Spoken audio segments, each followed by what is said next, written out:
Good afternoon. Thank you for joining us this afternoon. The first item on the agenda is a street tree survey.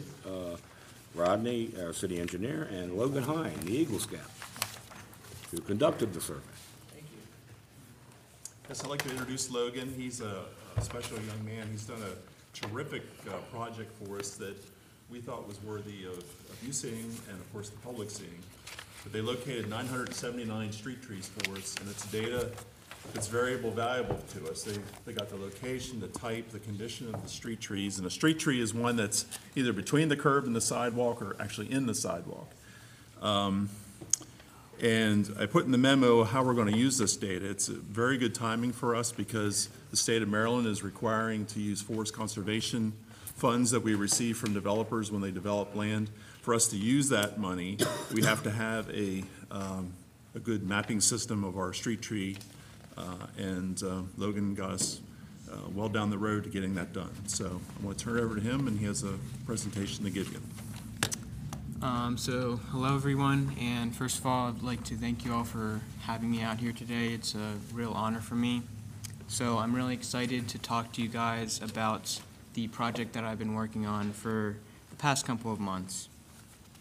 So for those of you that don't know me, my name is Logan Hine, and I'm a junior at North Hagerstown High School, and I'm also an Eagle Scout with Troop 64. So for the past 18 months, I've been working on conservation projects locally. I am trying to earn a very prestigious award in scouting called the Hornaday Award, and basically what that award is 4 Eagle caliber projects in the area of conservation. So this would be my 4th and final project. So the tree survey for the city of Hagerstown, like I said, is my 4th and final project, and it fits into the category of forestry, but would also fit nicely into several of the other Hornaday categories. So I worked closely on this project with city engineers, the Department of Natural Resources, as well as AQUA, or the Antietam-Conococheague Watershed Alliance. So I hope that most of you guys here know the importance of trees to the environment. They are basically imperative to the health of an urban environment. They are an invaluable natural resource, so they can tackle many of the environmental issues that you will see in a city, such as stormwater issues, energy issues, and urban heat issues. Not only do they help with aesthetic purposes, but they're also just great for the environment in general. So this survey will help the city of Hagerstown to better their resource management and plans, plan new tree plantings, and schedule regular maintenance on the trees of Hagerstown. So in the tree survey, there were several pieces of data that we collected, which included tree location by GPS coordinates, street name, zone name, tree species, DBH or diameter at breast height, the estimated tree height, overall conditions, wire conflict, maintenance required, notes, and sidewalk damage and sidewalk lift. So first let's take a look at the air pollution. There are a lot of chemicals in our air which are produced mostly from car exhausts and things of that manner, but trees do a very good job at actually minimizing these impacts of these pollutants because they are able to trap some of the pollutants that are produced in a city environment. I don't know if this is going to work, but this is a video clip. Yeah, okay. Yeah, it might not. It doesn't look like it does, so I'll just move on from that. Okay, so my next point is that, which is a special interest, especially in Hagerstown, is that trees have a very good impact on reducing stormwater runoff. And as you all know, there are new mandates that are in place to encourage Maryland towns to reduce the stormwater runoff through reducing impervious surfaces. So the growing population and land use changes have negatively impacted the way stormwater flows into our streams, and this can have a great impact on the quality of the water in our streams and things like that. But trees can actually help in amazing ways. So, as you can see in this picture, this is kind of how trees actually intercept the rainfall and hold on to the water in its leaves, which is the process that inevitably slows down the runoff of stormwater. So that's really the one of the biggest things that trees can do for an urban environment. So for the survey results, the city provided me with 5 areas of priority, and luckily we only thought we were going to be able to get done 1, but we actually ended up getting done all of them. So that was a pretty big success. So the city square was priority number 1, and that had the most trees in it, and we just branched out from there. So each day, the volunteers and I split into groups of about 4 and collected data and took photos based on designated areas. So we all met back at the end, and I collected tools, data, and safety gear and everything that we needed for the next days. So there was actually a really great turnout for volunteers, which was great. Several of the organizations included Aqua with 8 volunteers, the Sierra Club with 5 volunteers, the Mason-Dixon Council Boy Scouts with 16 volunteers, and I actually had a retired forester and his partner volunteer 6 times, so they were a great help to me. And then finally, the foresters at Potomac Edison came out and helped to finish the survey by actually finishing the last 2 sections of the city. So that was a great help to me, and we couldn't have done that without them. So this is the approximation of the area that we actually covered. So it was a large, probably 1 square mile section. The maps were provided by Jeff Swan at the city engineer's office, and they were extremely helpful to me and the volunteers. The number of trees noted on his map included all of the public trees in the area, which included the parks and public lots. So my survey was just street trees, as Mr. Tissue said previously. And the total number of trees that we actually ended up surveying was almost 1,000. So that was a pretty big success for us, I think. So data collection was the main goal of the survey, and it's hard to take care of trees if you don't really know much about them. So as I mentioned earlier, I had really great turnout of support from the local organizations. I got several people that helped to plant the trees, so they were pretty experienced in actually identifying the trees, which included Randy Finn and Austin Grove of different companies, but they were pretty big in helping me with my project too. So I saw a lot of opportunities for outreach in the community with this project. There were a lot of citizens that were really interested in what we were doing. So they were willing to talk about trees, where they could get a tree to be planted outside of their house, and just ask general questions about what we were doing. And also the weather luckily was great on all of our work days except for 1. So it actually helped out a lot with getting the project done in a timely manner. So here are the actual results, which is what everyone's been waiting for.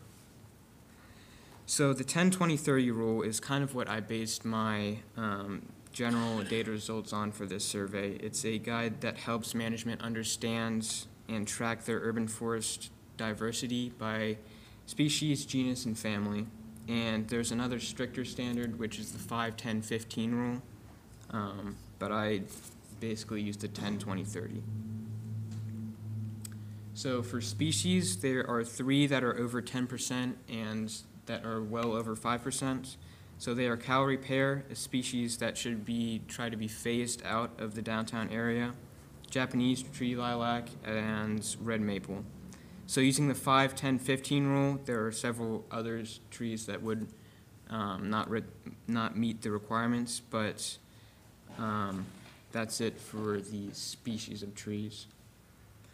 Using the 10-20-30 rule again, the urban forest is pretty acceptable in the genus measure. Maples, cherries, and pears would also be overpopulated using the 5-10-15 rule, but as far as genus, it's pretty good. So for the family measure, I would say that the rose family is pretty severely overpopulated, since 34% of the trees are actually from the rose family. So the soapberry family is also slightly overpopulated using the 5-10-15 rule. So those are the two that we should put the most focus on in that aspect. But overall, it wasn't really horrible as far as the tree diversity goes. I also compared the health of the trees in the city of Hagerstown, and overall, like 80% were at least fair condition, so not horrible, but there were 7% of the trees were dead or missing, so that is a pretty big problem. And that's something that can be improved upon by new plantings and removal of the trees. Exactly. I mean, now we know where those are at. Yeah. Our next tree planting contractor will take care of those. Mm-hmm. So What are on you gonna to, plant, Rodney? Not the rose family.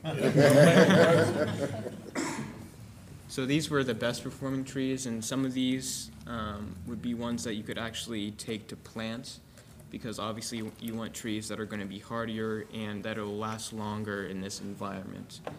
So with the exception of Japanese Zelkova, which is obviously a non-native, all of the other ones were native to our environment. The worst performing trees were a mixture of both native trees and non-natives. The white ash trees were not performing well due to the emerald ash borer, which has been just ravaging the ash trees for the last couple of years. But the eastern redbud is recommended for this area, and it actually hasn't been doing too well in our city. So I thought that was a little surprising. As far as natives and non-natives go, it was about a half and half split, which isn't necessarily a bad thing for an urban environment, because they do need to be resistive to urban conditions, such as air pollution and water pollution. So it's not necessarily a bad thing that they're non-native. We just want to make sure they're not an invasive species. So here are a few fun facts. The streets with the most trees are Franklin, Washington, Prospect, Potomac, and Broadway. And the biggest trees in Hagerstown were on Westwood Street, Woodland Way, Bryan Place, and Mill Street. And the largest DBH was 49 inches, which is about an 150-inch circumference, which is really, really big in terms of just a street tree. So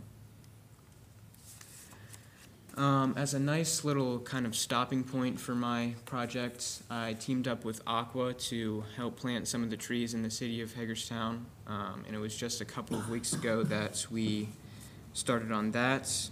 Nearly 100 people came to actually help with the project, and it consisted of planting 27 trees and picking up trash in the area as we went along. So we had a really great turnout for that, and I'm pretty proud of all the people that came out and helped.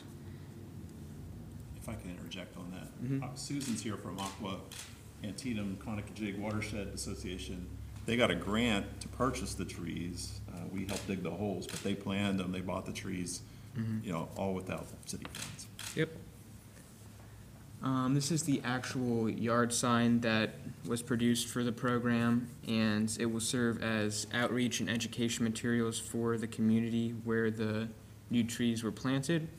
And the hope is that the residents will actually take the initiative to kind of care for the trees in their area, as it should be kind of a little bit of their involvement as well.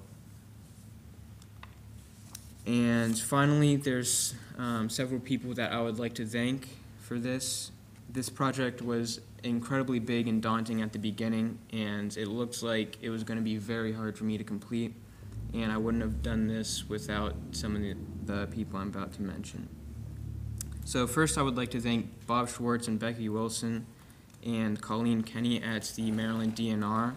They were very big in helping me with some of the kind of starting it off, and they were very experienced in the areas that I was covering, so they were a big help. I would also like to thank Susan right there, and all of the volunteers at Aqua for their help, because they really made a dent in the project, as well as Rodney, Jeff, and Tim at the City of Hagerstown. There were a lot of moving parts to this project, and I definitely couldn't have done it without any of you guys' help, so I really appreciate it. So with that being said, that's it. Does anybody have any questions about that? I don't have any questions, but I congratulate you, and hopefully you'll get your award and your Eagle Scout Award, and what you put together for us is very helpful.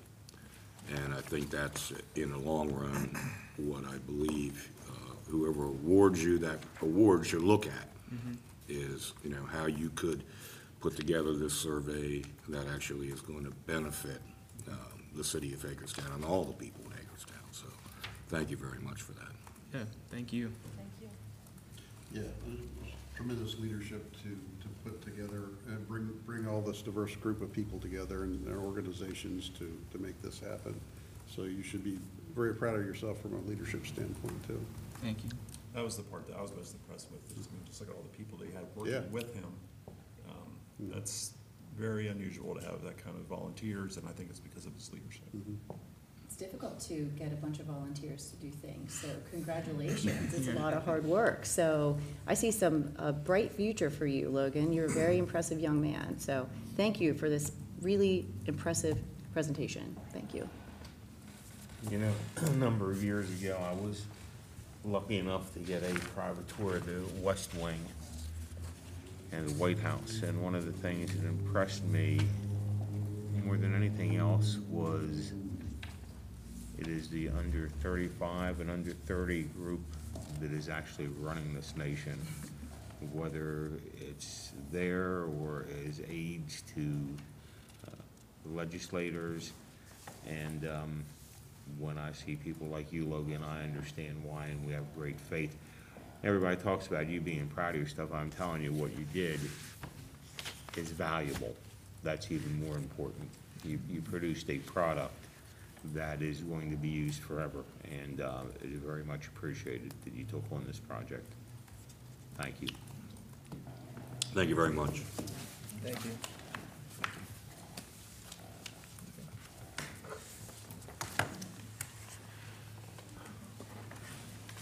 All righty, next up is the Stormwater Utility Phase 2 final report. Well, this is a follow-up to our discussion in July. That was the last time we were here. David Bolova from Wood is here with me, and we are wrapping up our Phase 2 portion of this work, and we want to report back to you tonight. I want to thank David. Wood has done a just excellent job of putting this together. Where we take it from here is really up to us, but we can't fault anything in the report that he's put together. Everything has been very professionally done and well done, and we appreciate that. And also, I have to mention our Stormwater Advisory Committee members, Paul Fry, Elmer Weibly, Sean Griffith, Margaret Yockey, Mark Halsey, Rob Rollins, Keith Moore, Stan Steele, and Chris Hallett. They met 18 times over the last 2 years. I figured out that's over 350 man-hours, woman-hours of time they volunteered helping us steer this. So we've had a tremendous amount of good input from them, good discussion, good perspectives. And with all that, they put together a series of recommendations for us, and David will present that. Well, good, thank you. And it is not fair that I have to compete with the Eagle Scout. That was actually a really, really great presentation, and my heart leapt when he went ahead and incorporated stormwater, so really good. So anyways, Mayor and members of council, it is nice to see you again.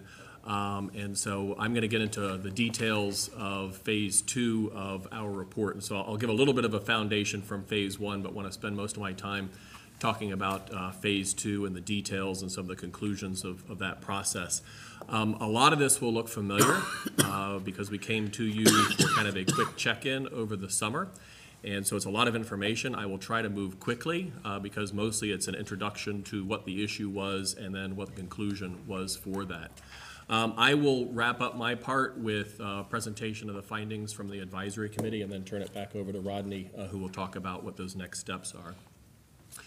It's important, even though I know you've already seen this, to just reiterate why it is that we're sitting around the table today and what are the key challenges that we're trying to address. And so the first one, the one that really kind of drove the whole report to begin with, is that MS4 permit requirement to treat 20% of your impervious area with stormwater quality treatment structures by the year 2025. And so that's the big push for it. But there's a couple other things as we went through the process that I wanted to make sure we highlighted as key challenges. And so one also deals with your MS4 permit, and that is the fact that over the years you have a lot of private stormwater management structures that have been put in place. The city does have a permit and a regulatory responsibility to make sure that those are inspected and that the maintenance agreements are actually being abided to. And so we want to make sure that there's the resources that are necessary for staff to go out there and make sure that you're performing those duties and not getting behind with respect to those maintenance requirements. The third one deals with the drainage infrastructure, and we'll talk about this a little bit more, but the more we got into the process, the more important this became to the equation. And so the issue here is really how do we shift to a more proactive approach to maintaining and rehabilitating the city's storm drain infrastructure system.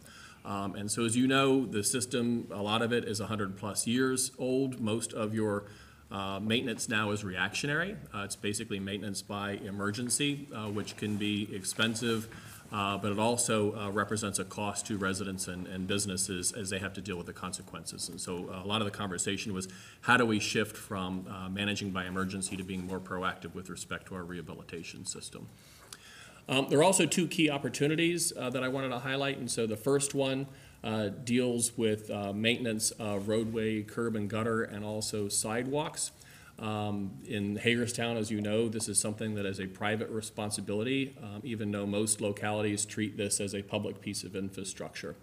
And so the issue here is that if you are faced with having to go ahead and deal with sidewalk replacement, that places a large expense, one-time expense on that property owner, but it also is a problem for city staff as they have to go ahead and negotiate that process. Because curb and gutter is actually part of your storm drain infrastructure, this is an opportunity to be able to bring this under the guise of the utility. You still got to pay for it, but you're spreading those costs out among the general public and over a much longer period of time. And the last one deals with water quality incentives. This is how do you engage the private sector and how do you engage and leverage private infrastructure and investment to help you go ahead and meet your permit requirements and also improve local quality, water quality here in the city.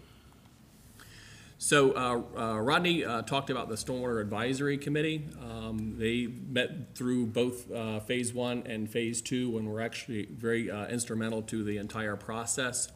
At the end of phase 1, really the conclusion was not whether there's going to be cost impacts, but rather how are those costs going to be distributed and how do you do that fairly. And so the conclusion of that was that charging based on the amount of impervious cover that you have on your property is a more equitable way of doing that than through the real property tax. The other benefit is that everybody pays, and so tax-exempt properties as well as government properties all the way from the city to the state to the federal government pay under this particular scenario. This just gives you an idea of how those costs will shift from the real property tax to an impervious area billing unit. In this case, the recommendation was 100 square feet would be one billing unit. But as you can see, the proportion that is billed to commercial increases from real property tax to impervious area and then decreases for residential uses. And then importantly, where tax exempt and government weren't part of the equation in the real property tax, they are a pretty pretty decent chunk within the impervious area scenario. And this is how it works, pretty simple. As you look at the impervious cover on a piece of property, you would go ahead and divide by 1,000 if that's your billing unit. That gives you a fraction. You go ahead and round that. That gives you a number of billing units. You multiply that by whatever rate is set by City Council. And so that's how that works. So phase 2 of the process really was focused in on a couple of core things. And so the first one was making sure that we finalized the scope and cost of that stormwater program. Again, the program drives the rate, it drives everything else with respect to our cash flow models. And so we want to make sure we had an opportunity to really sink our teeth into the cost and scope of that program. We also wanted to refine the impervious area mapping data, since again, that relates to what a property is going to get charged. We wanted to dive into the different policies that are part of a stormwater utility. We wanted to expand that public engagement beyond the Stormwater Advisory Committee, and then all those things factor in ultimately to a final cash flow and rate model that gives you a rate based on the policies and program decisions that we've made throughout. So the first one, program scope and cost. So there's a couple different things that we really focused on here. And so you've got the cost of that capital program to meet the 20% retrofit requirement. So that's really the big capital cost. The other thing that we looked at, though, was the timing of that, because the impact is really going to be very different based on how long you go ahead and stretch that out. And so one of the key things that I think was concerning for the advisory committee and city staff was, how do you get this done by fiscal year 25, and can we go ahead and stretch that out? And then we looked at the cost and the scope of that incentive program, and we looked at the cost and the timing of rehabilitating the drainage system. The capital cost for the 20% treatment, there are two moving parts here in order to reduce that or refine it. So one is reducing the treatment area to the extent allowed by that MS4 permit. And the other is to make sure that we're taking credit for everything possible under the sun that you are currently doing, since you are allowed and entitled to go ahead and do so. And so for reducing that impervious area, the biggest area that we looked at was removing properties that were subject to other state permits. And so, for instance, you have some properties that are subject to a Maryland stormwater industrial permit, and you also have some county and state highway administration properties that are in the city, but they are accounted for in either the county or the SHA's MS4 permits. And so we verified with MDE, who said, hey, those are their responsibility. As long as they are accounting for those, then you don't need to double count them in your system. And so we were able to take them out. The other areas that we focused on were the credits. And so you do get a pretty significant amount of credit for your existing street sweeping operations. The city has engaged in some stormwater retrofits and stream restoration projects. You have verifiable removal of some impervious areas, so Washington Hospital is a great example of that. The big disappointment that we thought was going to be great, but wound up not being so wonderful, was downspout disconnects. And it's this concept that if you have a home or a structure in the middle of a big lot, and the downspout comes out and it sheet flows across a large amount of grassy area, you should treat that almost like it's a pervious area, because most of that water is infiltrating into the soil. And so there wasn't an analysis that Washington County did to look at it and what that potential was. That's the thing that got us a little excited. Unfortunately, Rodney and Jim went ahead and actually looked at went out in the field and looked at what that actually translated into, and it was underwhelming, to say the least. So we wanted to include something, but it's not a huge deal. The bottom line is that that analysis paid off. And so what we did is we went from an estimated 450 impervious acres that needed to be treated down to approximately 300. And so that takes your capital program from about $27 million down to about $18 million. So good news on that front. And these are all scenarios that we ran by MDE, and so we feel pretty comfortable about our approach here. So the next part is the compliance schedule. And so the question that we introduced over the summer was, can the city use wastewater treatment credit to provide more time to install stormwater infrastructure? And so your treatment plant exceeds permit requirements with respect to its what's being discharged, and so that delta in there can be used for credit. That is in retrospect, so it's not one of these things where you're guessing how much credit you're going to get. These are things that are actually credit from the year before that are certified. And so we sat around with MDE and a couple key takeaways. So number one is that credit can be transferred from wastewater to stormwater. And it can be done at your discretion at no cost. And so they have to get certified and they have to get logged into their system, but you can transfer them from one entity to the other, and MDE is fine with that. And so you do have a good amount of credit that can go towards helping to meet your stormwater compliance needs. The one important caveat in there is that this can be used to manage change. It can't be used to replace the need for that stormwater infrastructure in the long term. And so what they're looking at is what is the maximum extent practicable. And so they heard us and they said, yeah, fiscal year 25 is probably really quick. And they would feel comfortable using those wastewater credits out to something like 2030. And so that's what we're assuming at this point, is what it's doing is buying us time. And so this is an example of how that would work. And so the lower bars there, the lower colors, that's your infrastructure. And so you're able to ramp that up over a longer period of time. So you're able to spread and manage those costs. At the compliance date in fiscal year 25, what you're going to do is you're going to use those wastewater treatment credits to go ahead and make up that delta. And then each year, you're going to use a smaller and smaller amount of those credits until you're relying on no credits and it's just infrastructure. For the Water Quality Incentive Program, so this is really broken up into two things. So you got your large-scale incentives and your small-scale incentives. And so those large-scale incentives are actually really critical to meeting that 20% requirement. The city only owns and operates a certain amount of public space that you could put these kind of stormwater treatment structures, and so you're going to have to rely on public-private partnerships in order to be able to meet that. And so in this case, what the city is proposing is to set aside a part of that capital that would go towards an incentive fund, a cost share fund. And so what we're looking at now is that the city be willing to cost share up to 50%. If they're willing to go ahead and provide the additional cost share on the other side in order to go ahead and meet those 20% requirements. Now, the thing for the private owner is that then they would be eligible for a credit on their stormwater utility fee, right? And so it's a back and forth, it's a give and take, but this is a way to go ahead and make sure that you have private investment and infrastructure up front to help you meet that requirement. For the small scale incentives, these are meant to incrementally improve local water quality in order to meet some of your local goals, in order to be able to engage residents and businesses in your stormwater program so they understand what this is all about. The proposal is to have $30,000 for this program.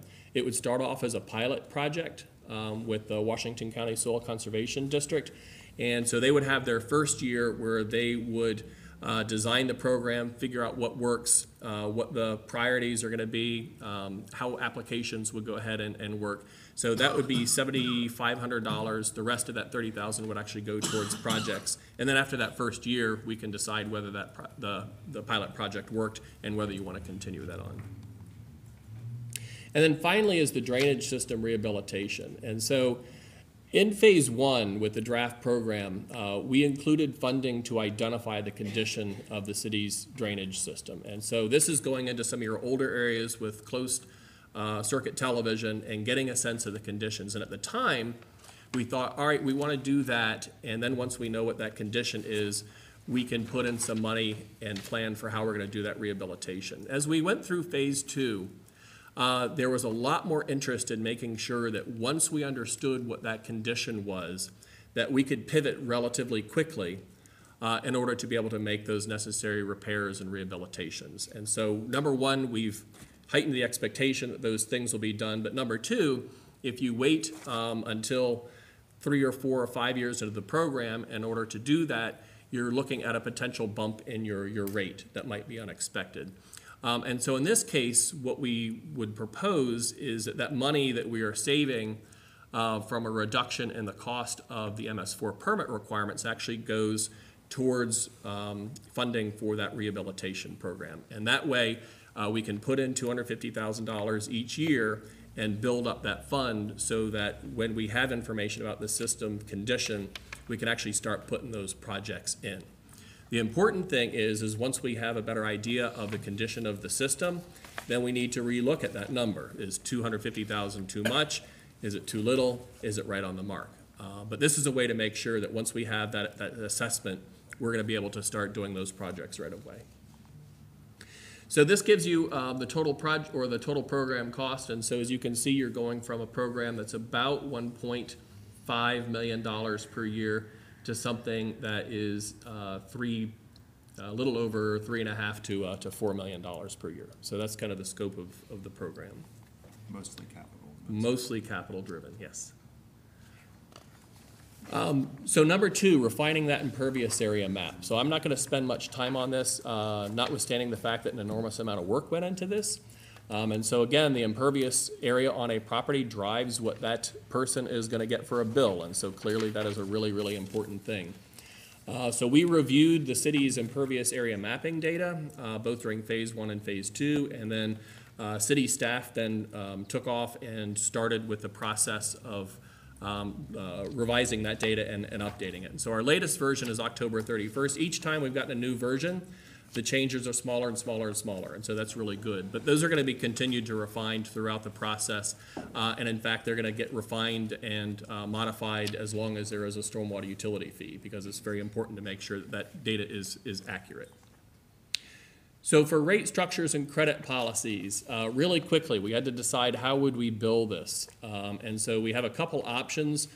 Real property tax bill is an option, water sewer utility bill, and standalone bill. I've never met any locality that went with a standalone bill that didn't regret it, because people get those and they tend to not pay them. And so in looking at the other two, the one that was recommended by the city manager or the city administrator was the water and sewer bill. And I think the important thing is that, remember, this is a fee for service, similar to electricity, similar to wastewater, similar to drinking water. And so I think we wanted to make sure that that was added to a utility bill to send that message. There is budget included for staffing support, plus additional budget for one-time system setup for all that. Bonding policy. This was a very important discussion. And so Wood worked very closely with city staff on the use of bonding. And so originally we had run our rates with the idea that you could have 100% bonding. And so the idea is that you would spread those costs over a 20-year period or whatever that bonding period is. Working closer with staff, and for a variety of very good reasons, we scaled that back, so that ultimately what we ended up with is about 40% of the capital program being funded by bonds, starting off higher so that we could go ahead and get that cash in the door, and then leveling off to a lower amount. But the thing to remember about this is when you rely less on bonding, that means that your initial costs are going to go up in order to be able to generate more cash for your projects. And so that was ultimately the ramification of that. Minimum billing threshold. Most utilities establish a minimum amount of impervious cover on a property in order to receive a bill. You all pretty much, or at least with another policy decision, that is kind of automatically made. And so when you have a fraction of a billing unit, you have to go ahead and round it to a whole billing unit. And so either you can round it up, and so there are localities that if you are at 1,001 square feet of impervious cover, you round up to 2 billing units. Other localities will use natural rounding. And so the city staff recommended that we use natural rounding, which makes good sense, but it also kind of makes this decision for you. And so if you have 499 square feet of impervious cover on your property, you round down to 0 billing units, you would not get a bill.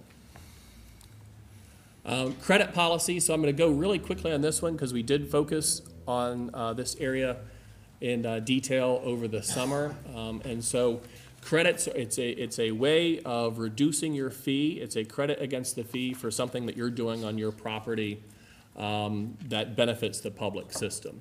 Having a fee credit system is a requirement of the Maryland Code, the specifics of which are completely up to the city of Hagerstown. And so the discussion revolved around there should be some kind of minimum credit for any kind of structure out there, any kind of stormwater structure, as long as it's built in accordance with the city's stormwater management ordinance and as long as it is compliance with its maintenance agreement. The amount of the credit then should ramp up based on the benefit to the city. And so if you have a facility that has higher water quality treatment, you ought to get more credit for that.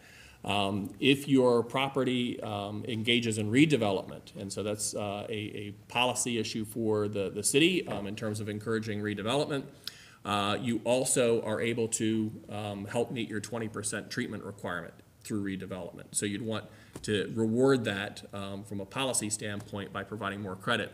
And then if you have a voluntary project, somebody who's saying, hey, I'm going to put this in, then you want to be able to provide the highest amount because that's a direct cost avoidance for the city.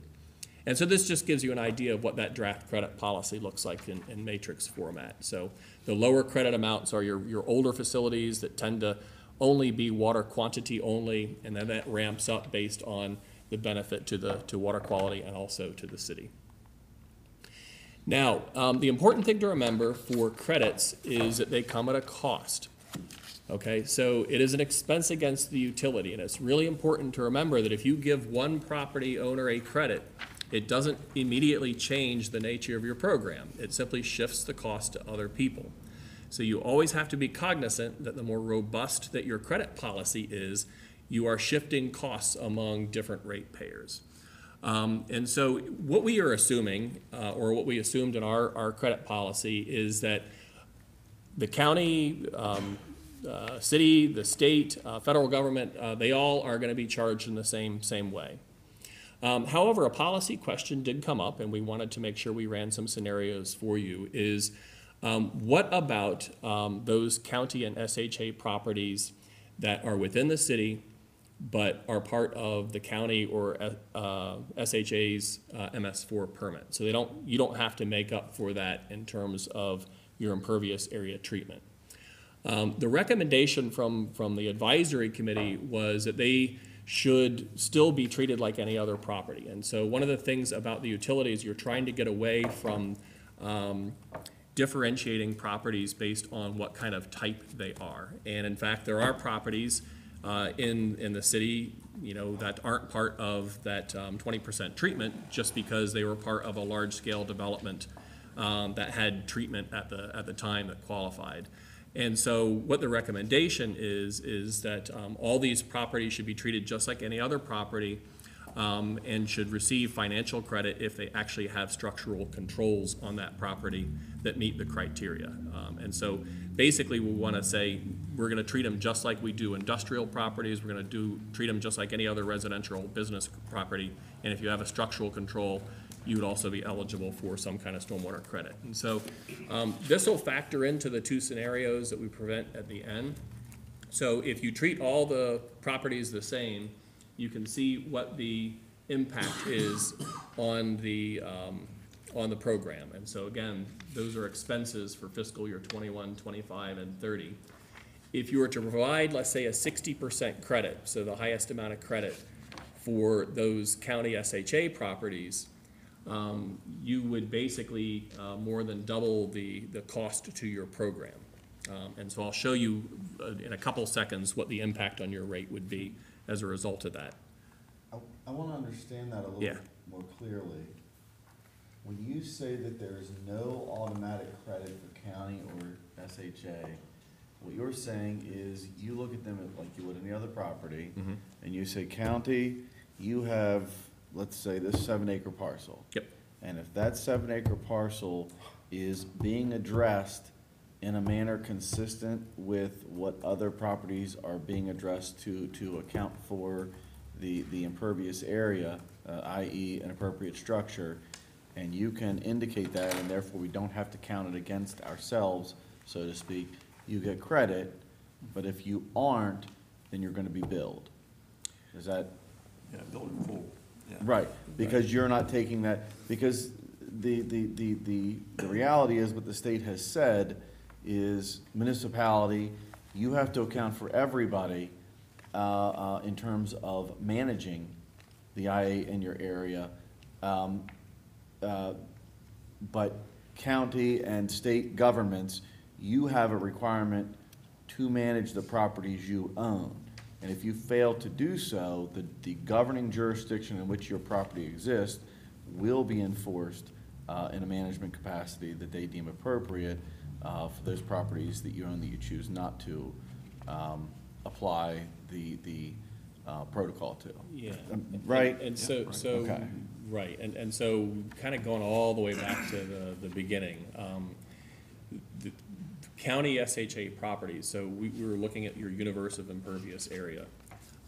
One of the changes that allowed us to go ahead and reduce the amount of impervious cover that we're responsible for is that we don't have to take into account county SHA properties. And maybe for the public Yeah. that may be confused on this, a good visual example is if you drive out 40, and if you see out along 40, the trees that are being planted on each side of 40, the state is planting those trees within the state right-of-way. It may look like they're on private property, but that's really state right-of-way. The state has planted those trees in order to address this MS4 obligation. And what we would look at that particular item and say, state, you are doing this to meet your MS4 for that particular property that you own, therefore, they would get a credit for that, whereas they may own, let's say, a state parking lot somewhere. If they're not taking action to retrofit that state parking lot, such as trees or stormwater management retrofit, then they would fall into being charged just like somebody's church parking lot would or any other thing. It's about what you're Okay. doing on your property to mitigate stormwater as opposed to who owns the Okay. property. Yes, exactly right. I think you're doing it perfectly. All right. All right, public outreach. And so this was an important part where we took the show on the road in August. We had 2 open houses, got some useful feedback. I think the ones that I wanted to highlight are the taking credit for, or the will taking credit for wastewater limit growth and/or take capacity from the plant. And so that shouldn't be the case because, again, you're looking 1 year back as far as the credit. The only time this might be a problem is if Maryland changes the permit requirements for wastewater treatment. MDE said they weren't anticipating that to be the case, but they could never guarantee that wouldn't be the case. And so again, you know, if the permit requirements were to change, and they changed relatively soon, we would just need to factor that into the equation about how the program was put forward. If you eliminate impervious area, will that be a reduction in the fee square foot by square foot? So no. If you reduce impervious area, you have the potential to reduce your fee, but remember we're dealing in blocks of 1,000. And so if you're able to reduce it down enough to get you from 2 billing units to 1 billing unit, then the answer is yes. The one good example was if you have a dilapidated garage on your Yeah. alley and you tear it down, you could save fees for the stormwater and also potentially have some incentive from the city too. Yeah, if you don't rebuild or you Yeah. just. If you don't Yeah, rebuild you it. plant, grassy or something like that. Right. What is the county doing? We'll talk about this a little bit later, but there was concern that if the city went with a stormwater fee and the county had to raise its real property tax in order to manage its MS4 permit, that we didn't want city residents to be penalized for having our own funding revenue stream. And so we need to have that conversation with the county to ensure that there's a differential that's taken into consideration there. I was under the understanding that cannot happen.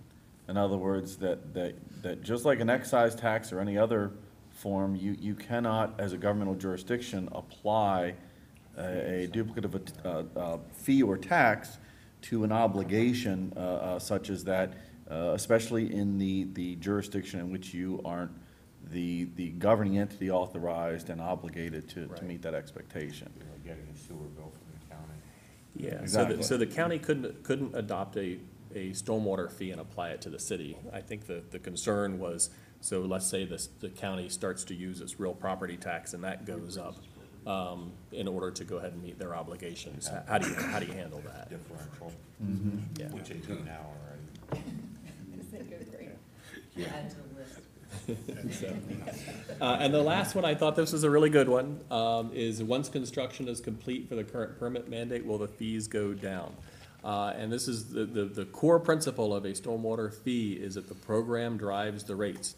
And so indeed, if after everything is put into place, you still gotta maintain it, but the program levels off and you don't have as many capital infrastructure needs, then the rate ought to go down.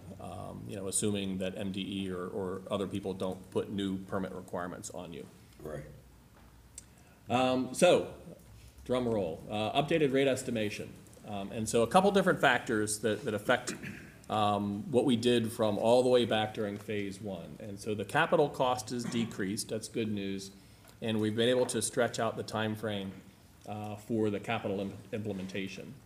Driving the rate up would be the initially assumed 100% bonding, and so by relying less on bonding, you need to have higher rates to go ahead and generate sufficient cash flow. And then also the idea of dedicating that $250,000 per year to build up a fund for the drainage rehabilitation system. Another one that I ought to go ahead and mention in here is that the credit program is more robust than other localities that we've worked with. And so typically we bank for about a 3% of the program that is going to go towards credit. I think where you guys ended up with was 4.5%. And so, of course, that's an additional cost on there as well. You guys can't read that, but that is just to kind of show you that there is a method to this madness. This is one page in a larger workbook where all this stuff rolls in together in order to be able to figure out what those rates are going to be. But for your purposes and for comparative purposes, this is the rate scenario that we went ahead and built on. And so remember, this is per 1,000 square feet of buildable area. And in Hagerstown, your median residential and your median non-residential property is 2 billing units. And so if you're looking at what your median property owner would get a bill for, you'd take that number and you'd multiply by 2. So when we came to you about a year ago with phase one, we were estimating that we would start off with a rate of about $30 and that by fiscal year 25, that would ramp up to 46. The rate estimation that we have come up with now starts off a tad bit higher, but we're able to keep that rate more manageable at a lower escalation over time. And then if we were to have 60% credit for county and SHA properties, what that would basically do would add about $3 onto your rate per billing unit. So that's kind of the ramifications of that. The other thing that I wanted to mention real quickly is the impact on the general fund. Because I think it's really important to remember that the fee is not just paying for the delta in the program. It's not just paying for the new parts. What you're doing is really shifting the entire way that you are paying for stormwater management in the city. And so all those existing programs that you have, they're all also being brought over to this new stormwater enterprise fund. And so as a result, you would expect to see some relief of the general fund as a result of shifting over to a stormwater enterprise fund. And so the way that you would get at this is basically looking at your fiscal year 20 operating and capital plus your debt service. And then you would take out other revenue, so non-real property tax revenue, the city utility fee contribution. And so in order to be able to charge the state and federal government, you guys have to charge yourself. And then the sidewalk maintenance. And so the program itself includes the gutter and curb, but somebody would need to pick up the cost of the actual sidewalks themselves, and so that would be about $100,000. But what that bottoms out to is total general fund relief of about $1.3 million that first year. The biggest chunk of this being street sweeping. So, not to gloss over those two last numbers too quickly. The sidewalk maintenance, what you're indicating there is that the city is going to, if it were to implement this, moving forward, it would absorb the cost of sidewalk construction With 100,000 in the general fund. What we do is we look back. based on the streets that we Pay, mill and overlay correct.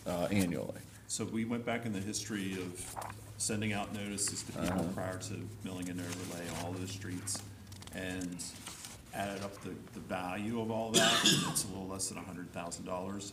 We also did that for the curb work, and it's a little less than $100,000. So Annually. Annually. So if we implement this plan, the city then would take over the curb and sidewalk replacement costs.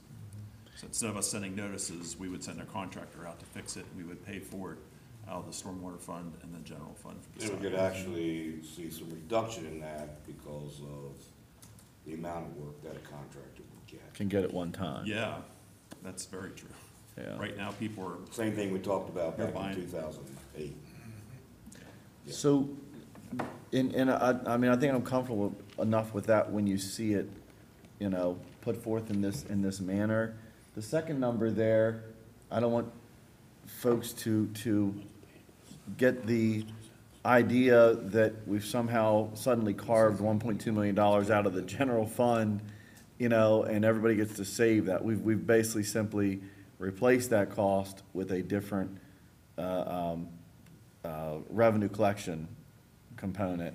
The difference is, much like other utilities like water and sewer and trash, it is being replaced with a self-supported enterprise fund, which means everybody pays. And I think that's a critical point to get across is that everybody contributes. And just like when you know, have a trash bill and you use more of that service for more units, or you use more water and sewer, you use more, you pay more here, whereas the property tax, I know that people frankly get the feeling, especially some homeowners, where they keep seeing their assessments go up and they keep shouldering more of that tax burden on the property tax side every year. This sort of balances that scale out a little bit, so. I mean, the general fund definitely will see a savings of that amount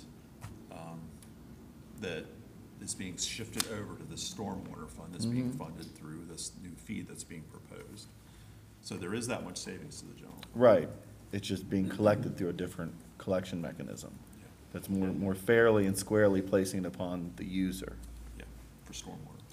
I think I asked this before, but if the city takes over the sidewalk maintenance and sidewalk construction, reconstruction, if we replace with a pervious substance rather than an impervious cement, does that help us out in future years?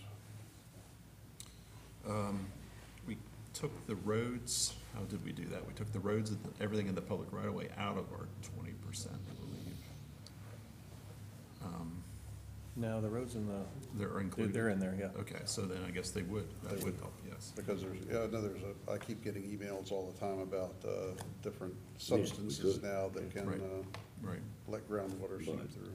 Yeah. It wouldn't be not impervious, but it would be a stormwater structure that would allow you to demonstrate that you're treating that area. Right. Yeah. Yep. There's Okay. definitely a shift heading in that direction, I think, for a lot of infrastructure to be built that way, like overflow parking and sidewalks, even parking lanes along the streets could Yeah. be pervious instead of Yeah. impervious. Right. So, last slide for me with the advisory committee findings, and so at the end of the process, and Rodney's right, they met very frequently, and the number of people hours that went in there was just incredible, and we almost always had excellent turnout, so it was always a really robust conversation, which was appreciated. And so at the end, what they did is they reaffirmed that initial recommendation that a user fee is the more equitable approach to funding the city's stormwater needs. And then they made a couple of additional recommendations, and so I won't read them all. A lot of them are endorsing particular policies, such as the credit policy. But the two things, or three things that really kind of popped out was, number one, maintenance and rehabilitation. And so there was a lot of focus on the idea that we didn't want it, we know that we have to deal with a state and federal mandate. That's kind of what got us to the table. But we also felt, and the SAC felt, that we really wanted to make sure that it was city goals and priorities that were ultimately driving the program. And so we wanted to go ahead and make sure that that was ultimately relayed. Again, you know, the issue about the city and the county and making sure that city residents aren't unfairly penalized. And then ultimately supporting moving forward with a stormwater utility fee with implementation starting July 1, 2020. And with that, I'll turn it over to Rodney. Thank you. So we get that this is a big decision, and we want to support whatever you decide on all this. Unlike our neighbors to the north that are wrestling with this, I think this program, though, is well thought out by a whole bunch of people. It's defendable, it's equitable as possible, and as you can see, there's been a tremendous amount of effort put into making sure that this program will work. Plus, you have a lot of experience in other communities of implementing the same thing. So in my memo, I put what I felt were the 5 reasons why we would do this. The first being to take care of our storm drainage system that's over 100 years old, that's never been inspected, that, as he said, when we do have failures, we just react to it. We've never inspected it. We've never done any systematic improvements to it. That's one. The second is just the overall improvements to stormwater quality, which these structures that we'll be building, these ponds, these retention areas will improve the quality of the water that's being released downstream. The third thing is to comply with the MS4 permit that we got from MDE. The fourth reason would be that we can remove the curb and sidewalk replacement responsibilities from individual property owners. And the fifth reason is there's a savings to the general fund, and it diversifies our revenue source. So the next steps, if you want to move forward with this, we need to continue our public education work. I think we need to specifically go sit down with the top 20 or so ratepayers, the people with the biggest parking lots and the biggest roofs, and review everything with them. We want to keep an eye on what the county's doing as far as coordinating their compliance with this as well. And then we would have to pass an ordinance early next year that establishes the enterprise fund, and the rate would be adopted as part of the next year's budget. We'd work with Wood to set up the master account files and get everything integrated, get ready to do the billing, and the program would start July 1, 2020. And then we need to get staff trained in a broader base and customer service set up so that we can address people's questions about this. I mean, I think that the public needs to understand, we really, as elected bodies, whether it's, you know, the city of Hagerstown or the city of Frederick or any other jurisdiction across the state, have two choices.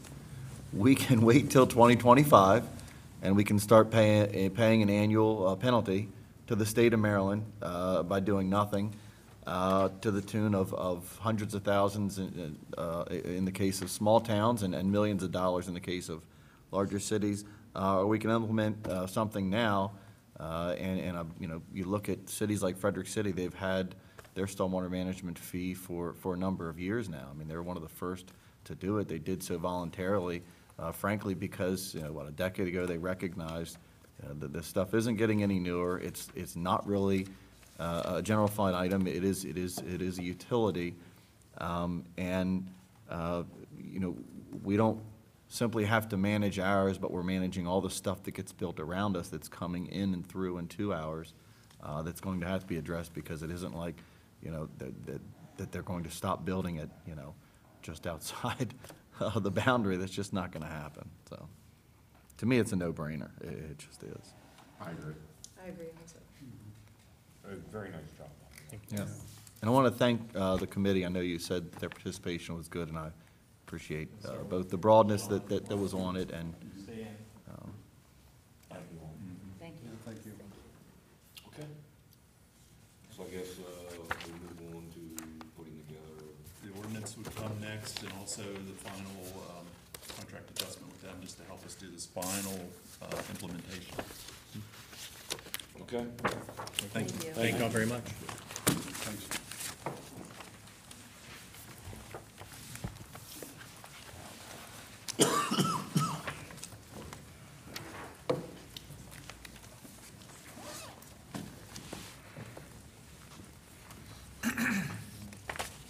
Welcome, Megan, Kathy. Hello. Notice I didn't call you other Alex. Thank you. I appreciate that. Okay. So this is the Planning Commission's final recommendation for the proposed amendments to the comp plan. The amendments include changes in the future land use designations and also the incorporation of the newly created institutional zoning district. So in the first attachment, you can see the future land use map. And this calls out each change or each proposed change in future land use.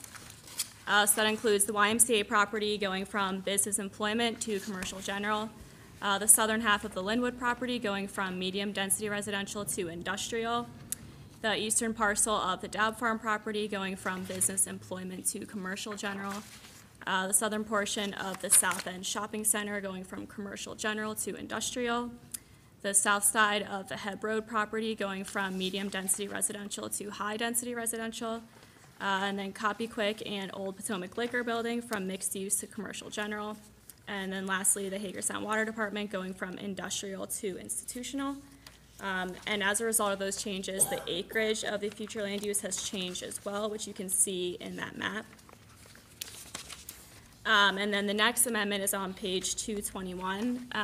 We initially recommended any zoning district would be compatible with institutional uses and with parks, rec, and open space. And now that we've created the institutional zoning district, we're recommending that as a compatible zoning district for both those uses. And that's it for the actual amendments themselves. We also included the public input we received at the meeting. And just to summarize that, there were people who were against the change to commercial general future land use at the Dowd Farm property. There was support for the change in future land use to commercial at the YMCA property.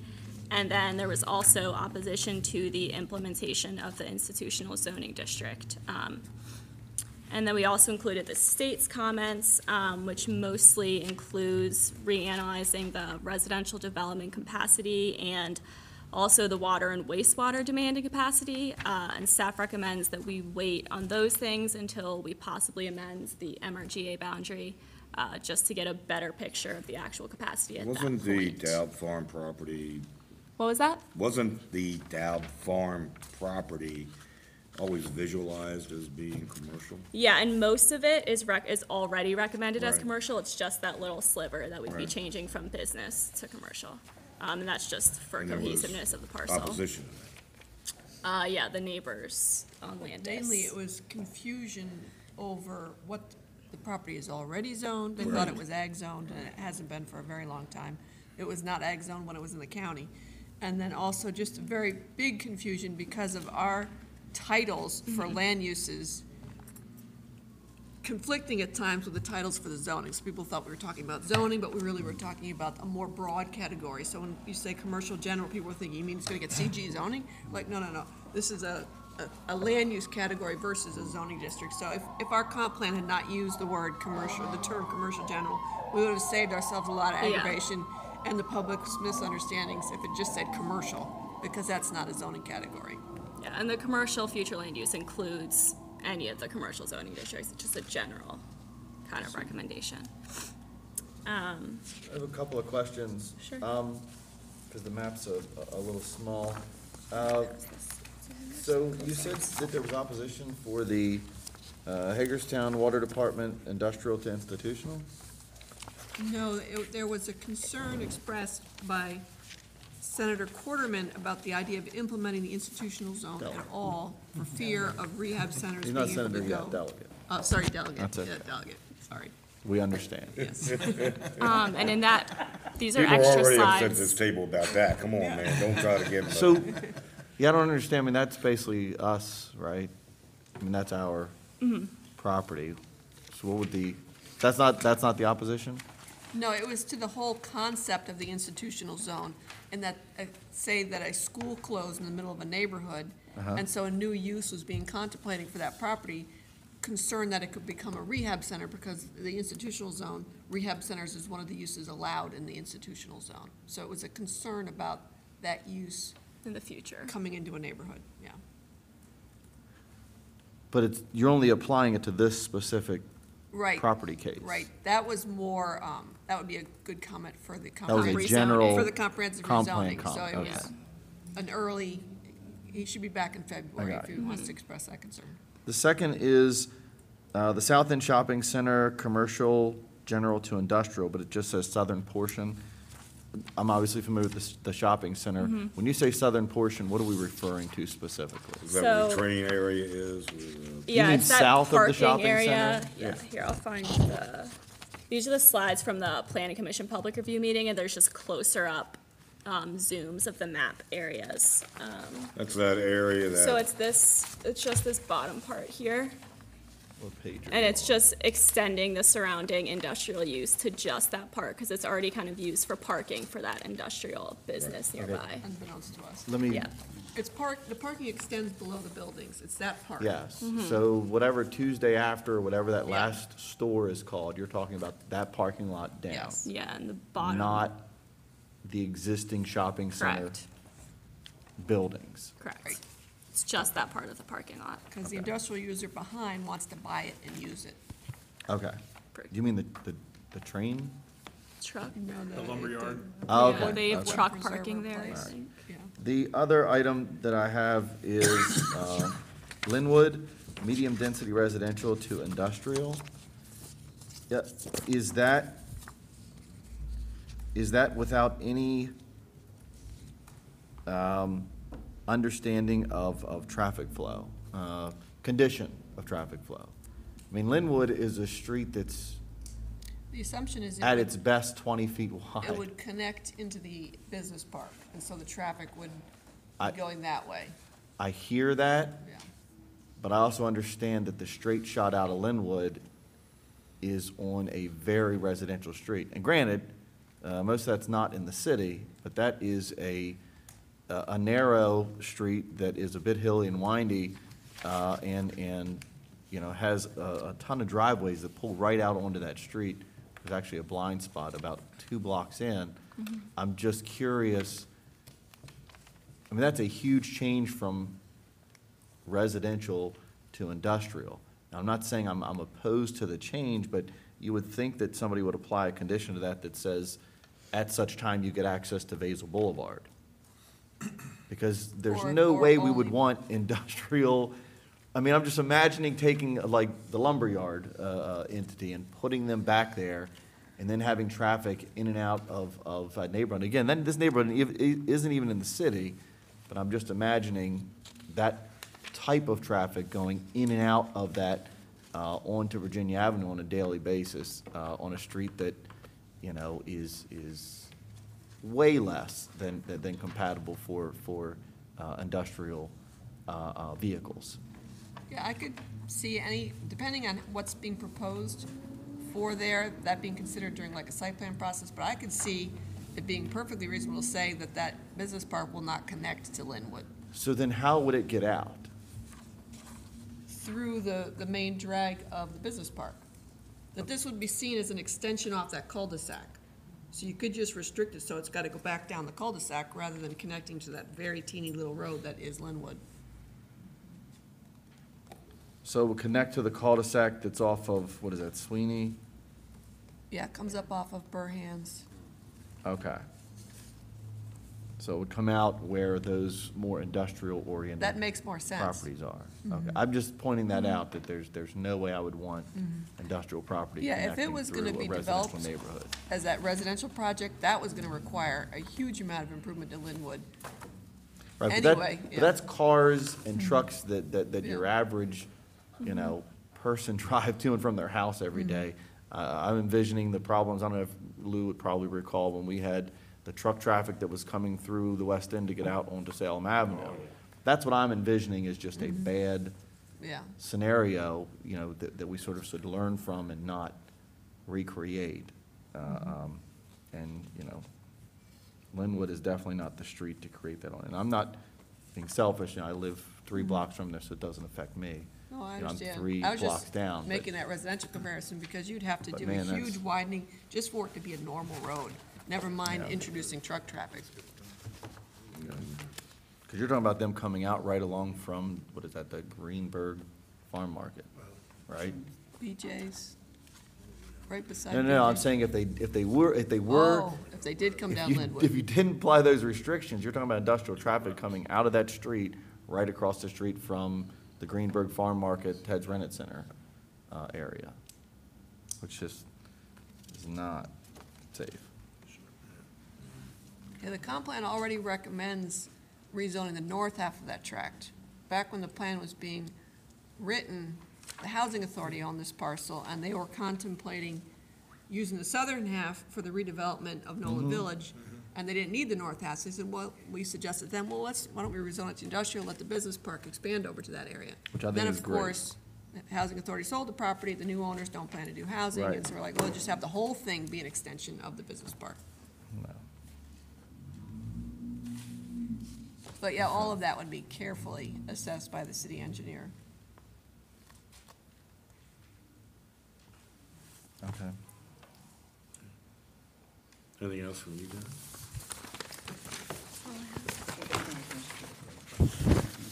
Yes, we have the public hearing is scheduled, December 17th, yeah. and once all of this is completed, if you adopted it, what's recommended by the planning commission, then we come back to resume the comprehensive rezoning with mayor council in February. The planning commission is finished. We just took a break to make these changes because there were a few changes, these ones we highlighted, that the comp plan wasn't already recommending. Okay. Sounds great. Thank you, guys. City Minister. 2 things, Mayor. I want to give a big thank you to city staff, volunteers, and vendors that took part in the Chris Kindle Market over the last weekend. Saturday was a really nice day to be downtown for all the activities, Holly Fest, the tree lighting, and the Chris Kindle Market. Sunday was a challenge, but there were still people down here that were walking around the market in the rain. But I had one resident who's lived here almost 75 years that remarked to me that there was a field downtown like it used to be back in the 60s and 70s when you had to get out of people's way walking down the sidewalk. So I thought that was a pretty nice compliment to have. It was nice to see the traffic. We heard that today at the community meeting as well. And then this weekend is another big event, City Park lighting from 6 to 9 on Friday night. This will be the first year that we have the new and improved lighting, not only of the equipment and the materials used out on Greenberry Acres over the past several years, but also with the tree. We also have the tree in the middle of the lake again. So lots of activities to do. It should be a big crowd at City Park on Friday night, and look forward to that. We That's it actually for- like the tree at 7, right? At 7. Yep. Sure got that time right. Yep. Is that it? Yes, sir. Shelley? We had recently spoke, I don't know if it was at the goals meeting that we had, but I'd like to bring up the possibility of the council meeting our citizens where they're at and being able to take our show on the road and having maybe regular sessions quarterly at the northeast, south, and west areas of the city, kind of like what the county does. I don't know if that's possible, but I think that it's important. I think that it's hard for people to come downtown, or they don't want to come downtown to talk to us. But I think that it'd be good for us, especially with the stormwater management, and I think that it would be good for us to be able to go to them. So I'd like to make that suggestion again. I know we had talked about it, but I don't know if, Especially with the turnout we've been getting at the community meetings we've had. There've been Yeah. a lot of interaction, and I think it's all been positive. Even the negative part has turned into a positive, so it creates an opportunity. so, Yeah, we'll talk about it, yeah. Luke? Nothing right now, thank you. Oscar? Just want to echo what Scott said. My wife commented we were walking around Chris Kendall Market, and walking downtown, that this felt like a real city, and it was really nice to see all the people out on the sidewalk.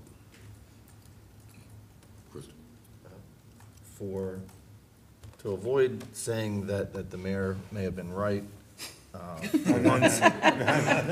my gosh. We're all sitting down, that's. Yes. I close my ears. yeah, the tree lighting, I don't believe was as well attended as As it used- right. could have been, possibly because, the Thanksgiving weekend fell a bit late and they just sort of collided with one another. Been a long day. It got lost in the mix of It did.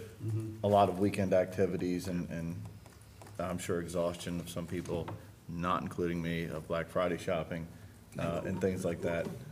So maybe evaluate that on the times when, they do collide that closely.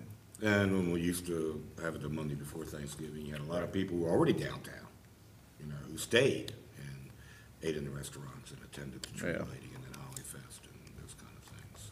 So, Yep, it will be evaluated. And those are learning, Yep. Yeah. experiences, so I think that's good. Nothing beats a trial but a failure. Yeah. Not that it was a failure by any way, shape, or form, but, It's lit, the tree looks good and all that. oh, yeah. does look good. It does. More lights, more lights, more lights. It's always more lights, yeah. Emily? I just hope to see everyone at Bridge of Life Church at 6 o'clock tonight. That's it. I'll be there. We're adjourned. Thank you.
I'm joined by Councilmember Kristen Alshire now following our council meeting here today for Council Wrap. And Councilmember, let's talk a little about the stormwater utility. I'm sure you've had some conversations with concerned residents to this point as it relates to that particular issue.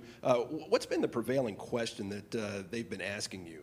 Sure. I think that for this community or any community that is going to have to go through this, whether it's in Maryland, Virginia, Pennsylvania, what have you, that affects the Chesapeake Bay is this: what's it going to cost me? This is a government mandate. It's a government program that's being required and mandated upon local jurisdictions. And so the average resident, the average business owner, the average property owner wants to know, at the end of the day, what is this new program going to cost me? And we heard tonight from our consultant what I thought was a fairly reasonable response, which is we've got about $18 million worth of improvements to do over the next 15 years, roughly. And in order to do that, it's going to cost the average property owner about $30 to $50 a year in order to make those happen. And the flip side of that, I think that folks are probably most interested in is there going to be savings? You know, what am I going to get for it in return? And so one of the things the consultant provided tonight that I found interesting is that it's going to remove about $1.5 million a year out of the general fund into this new utility fund. And I like to think of it in terms of, you know, just like we pay for water and we pay for sewer and we pay for electric and cable and other things like that, this is an infrastructure item. And so it'll be an infrastructure fund. And unlike the general fund, where basically your property taxes and your property assessment dictate largely what your contribution is, in this case, just like those other utilities, your usage, i.e. the area of your property that's impervious, will be the fee structure upon which you'll be charged. And so, you know, if you have a house of about 1,500, 2,000 square feet, you're looking at a fee of about $30 to $50, depending on how it's applied. And so those are some of the things that I think folks are interested in. The other item that I think folks will likely be interested in is this age-old conundrum of, you know, curb, gutter, sidewalk, whose responsibility, how are we going to pay for it, when do I got to fix it? And it removes all of that. It removes all of that responsibility from a property owner's perspective and places that squarely now on the city. And I know folks are out there saying, oh, well, you know, I did mine in 1982 and I did mine in 1996. And I get it, you know, government, it takes time to figure out programs that work from time to time. And so it'll help address some of that in the future where folks won't be scrambling to find individuals, you know, to make those repairs, to do those improvements. It'll be simply part of the road infrastructure program. And at the same time, we'll be addressing this stormwater management system that we've owned for 100 years, and we've basically, you know, had it in the general fund and treated it like an operational issue. And it's just not an operational item. It's an infrastructure item. It's a utility-driven item. And so I think that'll be the two large components that come out of this as it applies to, you know, what's it going to cost me and what am I going to get for it. And I think the Stormwater Advisory Committee obviously wanted to come up with the most fair and equitable way to sort of, you know, put this on the taxpayer and have everyone pay into this, because let's face it, everybody uses this to some degree. But you mentioned something in there when you were discussing, you know, some of what people have asked you about. And the one thing you mentioned was something that was mentioned here tonight. I think Rodney Tissue, the city engineer, said, you know, for 100 years this has been out here, but the infrastructure has not been looked at. It has not been kept up from, you know, the standpoint of going in and investigating, you know, the way that it looks. Let's do something to bring it up to date. Let's see what kind of shape it's in. Should that be concerning to people who hear that? I think that you'll find that across the gambit. I think that what the state has done, and, you know, I go back to folks hear this as a state or federal mandate. You know, and here's the reality, and I go back to when I became commissioner in 2006, and, you know, a point that Gary Rohr made at the time. He was a county engineer, and he said, look, Kristen, you know, you go down to the state, and here's sort of how the dynamic has changed over time. 30 years ago, when you went down to the state and lobbied on an environmental issue, there were 1,000 engineers in the room and one environmentalist. You fast forward 30 years, and now there's 1,000 environmentalists in the room, and there's one engineer. And so that has certainly been part of that mind shift over time.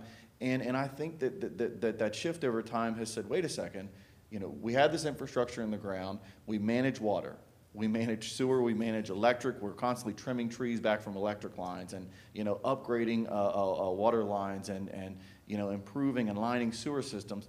Stormwater pipes are no different. It's just that we don't see them. We expect them to collect rain and send it off. And in the times that we do find them, they end up, being costly things that we sort of react to, which is what Rodney said tonight. And we just can't treat that utility in that way any longer. And I think what happened largely was you see the negative impact to the Bay. And for about 30 years, the state, I think, has generally been telling the federal government, look, we're on it, we're going to fix it, we're going to address it. And I think finally the federal government, through the legal process, just came down and said, that's enough. You've been telling us that for 30 years. You've got to fix it. And the states turn around and say, hey, we just got dinged on the head, local jurisdictions. You're going to have to fix this stuff now because they mean it this time. They're mandating it this time. And anybody that thinks that they can sort of run away from or hide from the MS4 requirements in this state or the 6 states that feed into the Bay, there is no hiding from it any longer. They have taken this stuff very seriously at the highest legal levels, and we're going to have to do it. And so one way or another, you're going to get it in your taxes or you're going to get it as a fee structure. And in this case, I thought we chose the fairest approach, which is a fee structure that sort of applies fairly across all of the different users of the system that we have to be responsible for. And we produced a video that provides some education on this back in August. Also had public hearings back in August. Those videos are actually up on the website. So what is the next step in this process now? Well, I think the next step that staff alluded to, obviously, is the goal to implement this by July 1. And so, I hearken back to years ago when the trash collection billing process was included in part of your property tax billing. And they sort of pulled that out and said, okay, we're going to make this a utility charge. It's going to be an enterprise fund. It's going to be a separate fee structure. And they tweaked that over time. And it's been part and parcel to the utility process now for 15, 20 years, probably longer. And I don't see that operating much differently. Mm-hmm. The only difference I think that I would look at here is we know, based on a formula that the state has provided, what we have to take care of, what we have to correct, what we have to clean up, what we have to address, and we've identified that number. And so, unlike trash that goes on forever, this will be a process of you're going to have to address these deficiencies. You have until 2030 to do it, and then once those are done, then we'll talk. And I feel like that is the dynamic that you sort of get from the Department of the Environment, from the state, all the time, is that, we'll get this in place, we'll see how it goes, and then we'll talk. And so that I think is the stage we're at, and that's, I think, our next step, is sort of get this in place and then start managing it and moving forward and fixing these things. Well, thanks for your time tonight. Thanks for shedding some light on this for taxpayers out there. I know it can be very confusing in a lot of ways, and anytime you turn around and say, hey, we need more money from you as a taxpayer, it's like, wait a minute, why is this? How does this happen? So, there's still a lot of questions out there, but again, we have those educational materials on the website. And appreciate you talking about it a little bit here after the meeting. Thank you. Appreciate it. Thanks for watching. We'll see you next time on Council Wrap. We'll do it again next week.